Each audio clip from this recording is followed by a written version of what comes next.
नमस्कार, मैं अपराजिता। आइए सुनते हैं भीष्म साहनी की लिखी कहानी चीफ की दावत। आज मिस्टर श्यामनाथ के घर चीफ की दावत थी। श्यामनाथ और उनकी धर्मपत्नी को पसीना पोंछने की फुर्सत न थी। पत्नी ड्रेसिंग गाउन पहने, उलझे हुए बालों का जूड़ा बनाए, मुंह पर फैली हुई सुर्खी और पाउडर को मले, और मिस्टर श्यामनाथ सिगरेट पर सिगरेट फूंकते हुए चीज़ों की फहरिस्त हाथ में थामे एक कमरे से दूसरे कमरे में आ जा रहे थे। आखिर 5 बजते बजते तैयारी मुकम्मल होने लगी। कुर्सियाँ, मेज़, तिपाइयाँ, नैपकिन, फूल सब बरामदे में पहुँच गए। ड्रिंक का इंतज़ाम बैठक में कर दिया गया। अब घर का फालतू सामान अलमारियों के पीछे और पलंगों के नीचे छिपाया जाने लगा। तभी श्यामनाथ के सामने सहसा एक अड़चन खड़ी हो गई। माँ का क्या होगा? इस बात की ओर न उनका और न उनकी कुशल गृहिणी का ध्यान गया था। मिस्टर श्यामनाथ श्रीमती की ओर घूमकर अंग्रेजी में बोले, माँ का क्या होगा? श्रीमती काम करते करते ठहर गईं और थोड़ी देर तक सोचने के बाद बोली, इन्हें पिछवाड़े इनकी सहेली के घर भेज दो। रात भर बेशक वहीं रहें, कल आ जाएं। श्यामनाथ सिगरेट मुंह में रखे सिकुड़ी आंखों से श्रीमती के चेहरे की ओर देखते हुए पल भर सोचते रहे। फिर सिर हिलाकर बोले, नहीं, मैं नहीं चाहता कि उस बुढ़िया का आना जाना यहाँ से फिर शुरू हो। पहले ही बड़ी मुश्किल से बंद किया था। माँ से कहें कि जल्दी ही खाना खा के शाम को ही अपनी कोठरी में चली जाएं। मेहमान कहीं 8 बजे आएंगे, इससे पहले ही अपने काम से निपट लें। सुझाव ठीक था, दोनों को पसंद आया, मगर फिर सहसा श्रीमती बोल उठी। जो वह सो गईं और नींद में खर्राटे लेने लगीं, तो साथ ही तो बरामदा है जहाँ लोग खाना खाएंगे, तो इन्हें कह देंगे कि अंदर से दरवाज़ा बंद कर लें, मैं बाहर से ताला लगा दूंगा, या माँ को कह देता हूँ कि अंदर जाकर सो जाएं, नहीं बैठी रहें, और क्या। और जो सो गई तो डिनर का क्या मालूम कब तक चले, 11 बजे तक तो तुम ड्रिंक ही करते रहते हो। श्यामनाथ कुछ खींच उठे, हाथ झटकते हुए बोले, अच्छी भली यह भाई के पास जा रही थी, तुमने यूं ही खुद अच्छा बनने के लिए बीच में टांग अड़ा दी।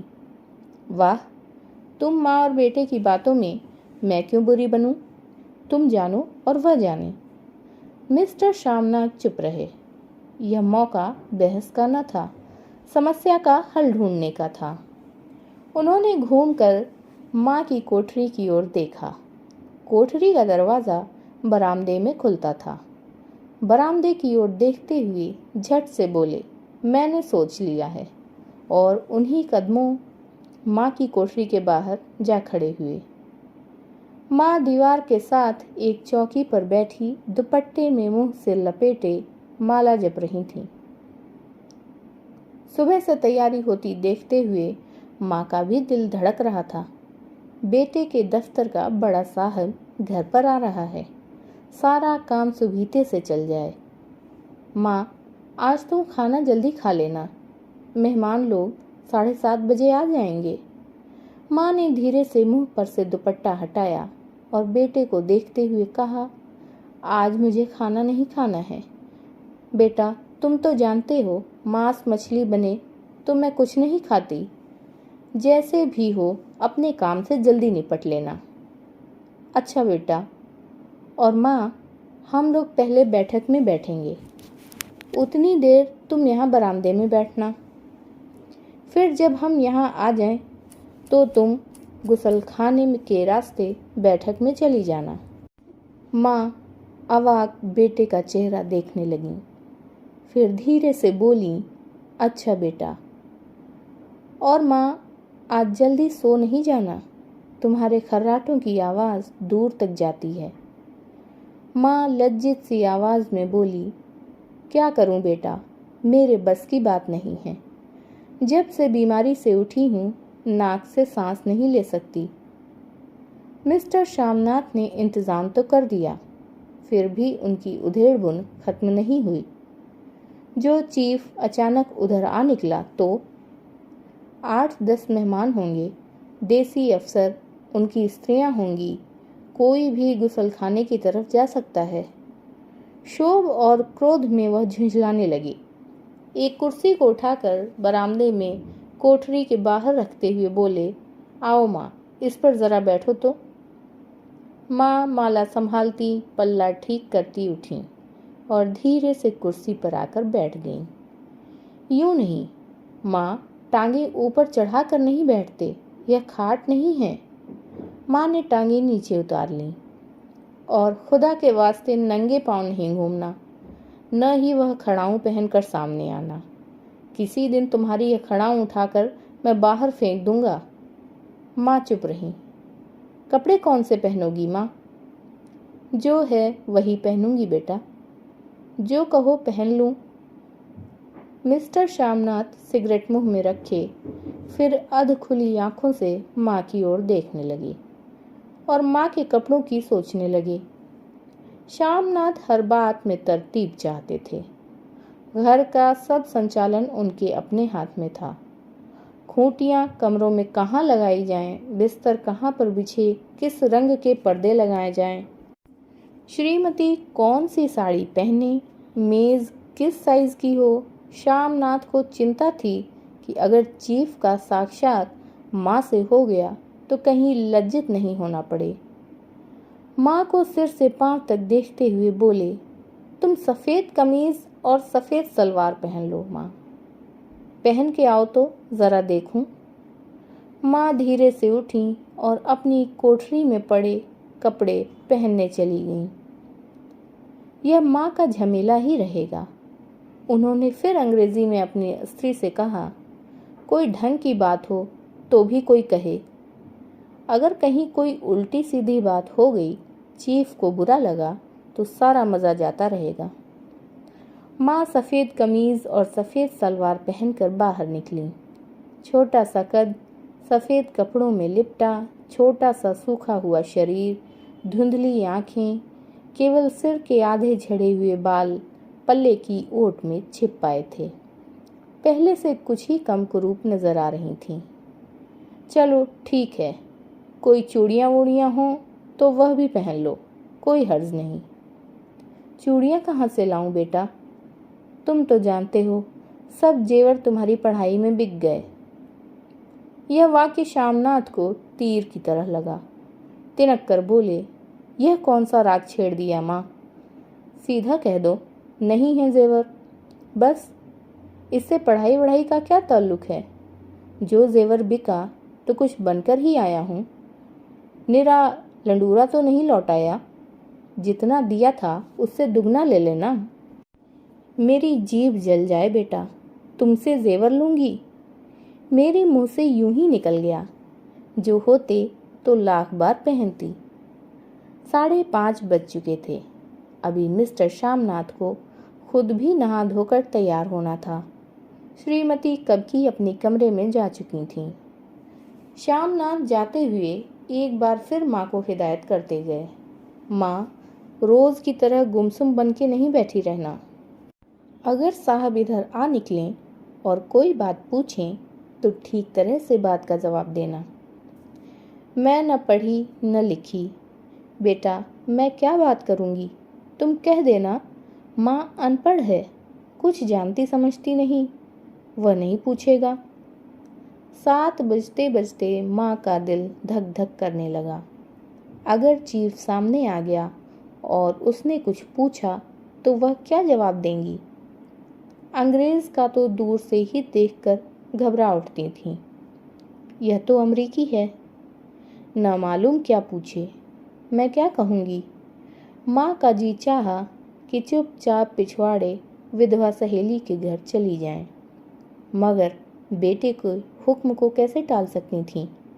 चुपचाप कुर्सी पर से टांगे लटकाए वहीं बैठी रहीं। एक कामयाब पार्टी वह है जिसमें ड्रिंक कामयाबी से चल जाए। श्यामनाथ की पार्टी सफलता के शिखर चूमने लगी। वार्तालाप उसी रॉ में बह रहा था जिस रॉ में गिलास भरे जा रहे थे। कहीं कोई रुकावट न थी, कोई अड़चन न थी। साहब को विस्की पसंद आई थी, मेम साहब को पर्दे पसंद आए थे, सोफा कवर का डिज़ाइन पसंद आया था, कमरे की सजावट भी पसंद आई थी। इससे बढ़कर क्या चाहिए?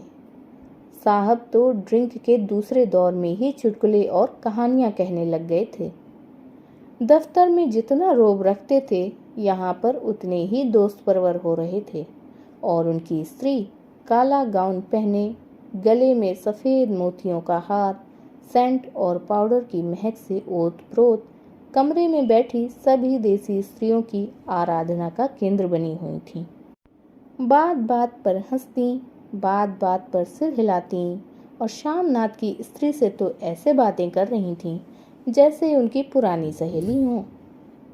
और इसी रो में पीते पिलाते 10:30 बज गए। वक्त गुजरते पता ही न चला। आखिर सब लोग अपने अपने गिलासों में से आखिरी घूंट पीकर खाना खाने के लिए उठे और बैठक से बाहर निकले। आगे आगे श्यामनाथ रास्ता दिखाते हुए, पीछे चीफ और दूसरे मेहमान। बरामदे में पहुंचते ही श्यामनाथ सहसा ठिठक गए। जो दृश्य उन्होंने देखा उससे उनकी टांगें लड़खड़ा गईं और क्षण भर में सारा नशा हिरन होने लगा।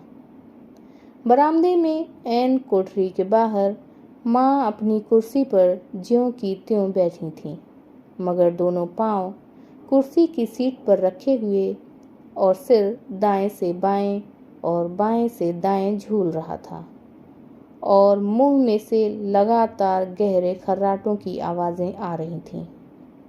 जब सिर कुछ देर के लिए टेढ़ा होकर एक तरफ को थम जाता तो खर्राटे और भी गहरे हो उठते और फिर जब झटके से नींद टूटती तो सिर फिर दाएं से बाएं झूलने लगता। पल्ला सिर पर से खिसक आया था और माँ के झरे हुए बाल आधे गंजे सिर पर अस्त व्यस्त बिखर रहे थे। देखते ही श्यामनाथ क्रुद्ध हो उठे।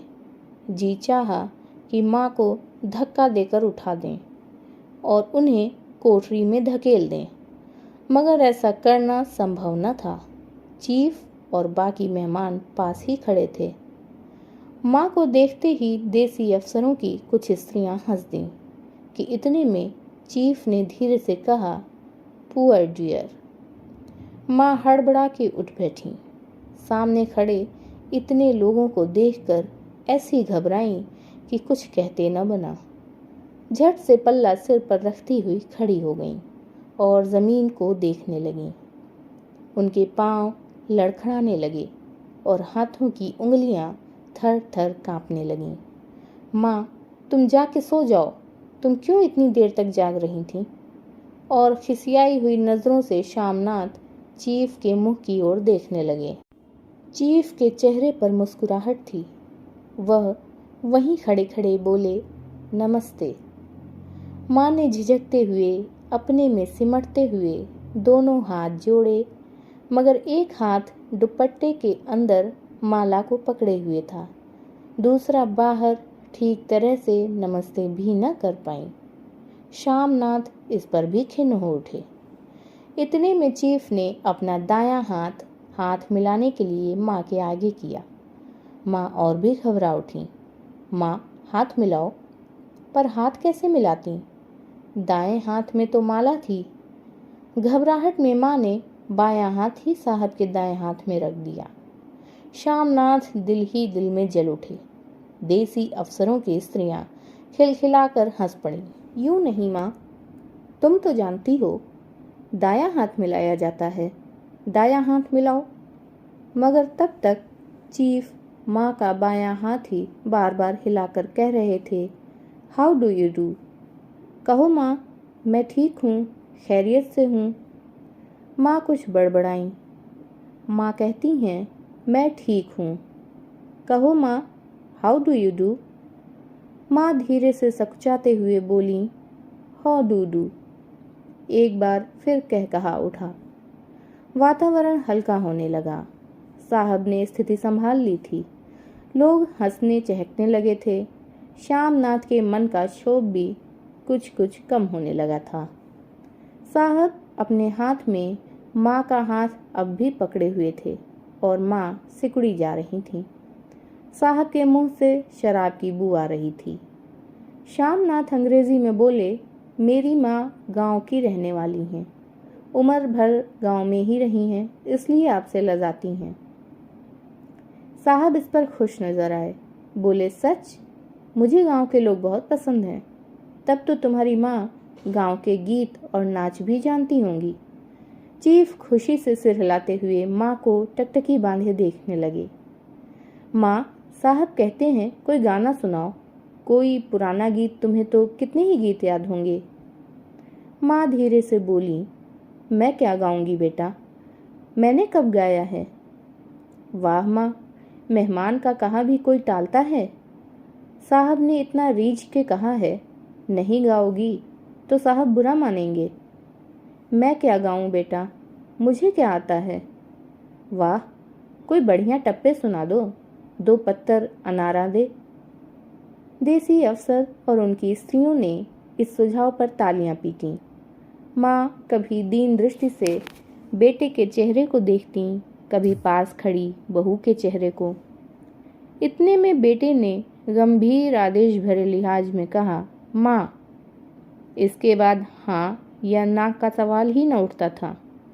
माँ बैठ गईं और क्षीण दुर्बल लरजती आवाज में एक पुराना विवाह का गीत गाने लगीं। हरियाणी माए हरियाणी मैंने, हरियाते भागी भरिया है। देसी स्त्रियां खिलखिला के हंस उठीं। 3 पंक्तियां गा के माँ चुप हो गईं। बरामदा तालियों से गूंज उठा। साहब तालियां पीटना बंद ही न करते थे। श्यामनाथ की खीज प्रसन्नता और गर्व में बदल उठी थी। माँ ने पार्टी में नया रंग भर दिया था। तालियां थमने पर साहब बोले, पंजाब के गांवों की दस्तकारी क्या है। श्यामनाथ खुशी में झूम रहे थे। बोले, ओ बहुत कुछ साहब, मैं आपको एक सेट उन चीज़ों का भेंट करूंगा, आप उन्हें देखकर खुश होंगे। मगर साहब ने सिर हिलाकर अंग्रेजी में फिर पूछा, नहीं, मैं दुकानों की चीज़ नहीं मांगता। पंजाबियों के घरों में क्या बनता है, औरतें खुद क्या बनाती हैं। श्यामनाथ कुछ सोचते हुए बोले, लड़कियां गुड़िया बनाती हैं और फुलकारियां बनाती हैं। फुलकारी क्या?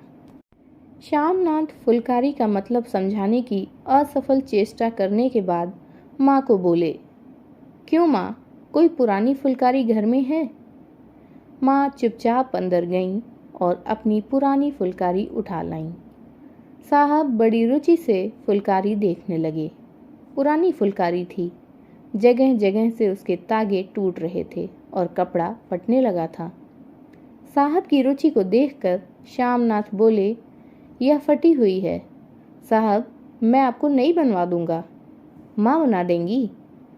क्यों, माँ साहब को फुलकारी बहुत पसंद है, इन्हें ऐसी ही एक फुलकारी बना दोगी ना। माँ चुप रहीं, फिर डरते डरते धीरे से बोलीं, अब मेरी नज़र कहाँ है बेटा, बूढ़ी आंखें क्या देखेंगी। मगर माँ का वाक्य बीच में ही तोड़ते हुए श्यामनाथ साहब को बोले, वह ज़रूर बना देंगी, आप उसे देखकर खुश होंगे। साहब ने सिर हिलाया, धन्यवाद किया और हल्के हल्के झूमते हुए खाने की मेज़ की ओर बढ़ गए। बाकी मेहमान भी उनके पीछे पीछे हो लिए। जब मेहमान बैठ गए और माँ पर से सबकी आंखें हट गईं, तो माँ धीरे से कुर्सी पर से उठीं और सबसे नज़रें बचाती हुई अपनी कोठरी में चली गईं। मगर कोठरी में बैठने की देर थी कि आंखों में छल छल आंसू बहने लगे। वह दुपट्टे से बार बार उन्हें पोंछती, पर वह बार बार उमड़ आते, जैसे बरसों का बांध तोड़कर उमड़ आए हों। माँ ने बहुतेरा दिल को समझाया, हाथ जोड़े, भगवान का नाम लिया, बेटे के चिरायु होने की प्रार्थना की, बार बार आंखें बंद कीं, मगर आंसू बरसात के पानी की तरह जैसे थमने में ही न आते थे। आधी रात का वक्त होगा। मेहमान खाना खाकर एक एक करके जा चुके थे। माँ दीवार से सट कर बैठी आंखें फाड़े दीवार को देखे जा रही थीं। घर के वातावरण में तनाव ढीला पड़ चुका था। मोहल्ले की निस्तब्धता श्यामनाथ के घर भी छा चुकी थी। केवल रसोई में प्लेटों के खनकने की आवाज़ आ रही थी। तभी सहसा माँ की कोठरी का दरवाज़ा जोर से खटकने लगा। माँ, दरवाज़ा खोलो। माँ का दिल बैठ गया। हड़बड़ाकर उठ बैठी। क्या मुझसे फिर कोई भूल हो गई? माँ कितनी देर से अपने आप को कोस रही थीं कि क्यों उन्हें नींद आ गई, क्यों वह ऊँघने लगीं। क्या बेटे ने अभी तक क्षमा नहीं किया? माँ उठी और कांपते हाथों से दरवाज़ा खोल दिया। दरवाजे खुलते ही श्यामनाथ झूमते हुए आगे बढ़ाए और माँ को आलिंगन में भर लिया। ओ अम्मी, तुमने तो आज रंग ला दिया। साहब तुमसे इतना खुश हुआ कि क्या कहूँ। ओ अम्मी। माँ की छोटी सी काया सिमट कर बेटे के आलिंगन में छिप गई। माँ की आंखों में फिर आंसू आ गए। उन्हें पोंछती हुई धीरे से बोली, बेटा तुम मुझे हरिद्वार भेज दो, मैं कब से कह रही हूँ। श्यामनाथ का झूमना सहसा बंद हो गया और उनकी पेशानी पर फिर तनाव के बल पड़ने लगे। उनकी बाहें माँ के शरीर पर से हट आईं। क्या कहा माँ? यह कौन सा राग तुमने फिर छेड़ दिया? श्यामनाथ का क्रोध बढ़ने लगा था। बोलते गए, तुम मुझे बदनाम करना चाहती हो ताकि दुनिया कहे कि बेटा माँ को अपने पास नहीं रख सकता। नहीं बेटा, अब तुम अपनी बहू के साथ जैसा मन चाहे रहो। मैंने अपना खा पहन लिया, अब यहाँ क्या करूँगी? जो थोड़े दिन जिंदगानी के बाकी हैं, भगवान का नाम लूँगी। तुम मुझे हरिद्वार भेज दो। तुम चली जाओगी तो फुलकारी कौन बनाएगा? साहब से तुम्हारे सामने ही फुलकारी देने का इकरार किया है। मेरी आंखें अब नहीं हैं बेटा जो फुलकारी बना सकूं। तुम कहीं और से बनवा लो, बनी बनाई ले लो। माँ, तुम मुझे धोखा दे के यूं चली जाओगी, मेरा बनता काम बिगाड़ोगी। जानती नहीं, साहब खुश होगा तो मुझे तरक्की मिलेगी। माँ चुप हो गई। फिर बेटे के मुंह की ओर देखती हुई बोली, क्या तेरी तरक्की होगी? क्या साहब तेरी तरक्की कर देगा? क्या उसने कुछ कहा है? कहा नहीं, मगर देखती नहीं कितना खुश गया है। कहता था जब तेरी माँ फुलकारी बनाना शुरू करेंगी तो मैं देखने आऊँगा कि कैसे बनाती हैं। जो साहब खुश हो गया तो मुझे इससे बड़ी नौकरी भी मिल सकती है, मैं बड़ा अफसर बन सकता हूँ। माँ के चेहरे का रंग बदलने लगा। धीरे धीरे उनका झुर्रियों भरा मुंह खिलने लगा। आंखों में हल्की हल्की चमक आने लगी। तो तेरी तरक्की होगी बेटा। तरक्की यूं ही हो जाएगी। साहब को खुश रखूंगा तो कुछ करेगा, वरना उसकी खिदमत करने वाले और थोड़ी हैं। तो मैं बना दूंगी बेटा, जैसे बन पड़ेगा बना दूंगी। और माँ दिल ही दिल में फिर बेटे के उज्जवल भविष्य की कामनाएं करने लगीं। और मिस्टर श्यामनाथ, अब सो जाओ माँ, कहते हुए तनिक लड़खड़ाते हुए अपने कमरे की ओर घूम गए। धन्यवाद। यदि वीडियो पसंद आया हो तो चैनल को सब्सक्राइब और वीडियो को लाइक करना न भूलें।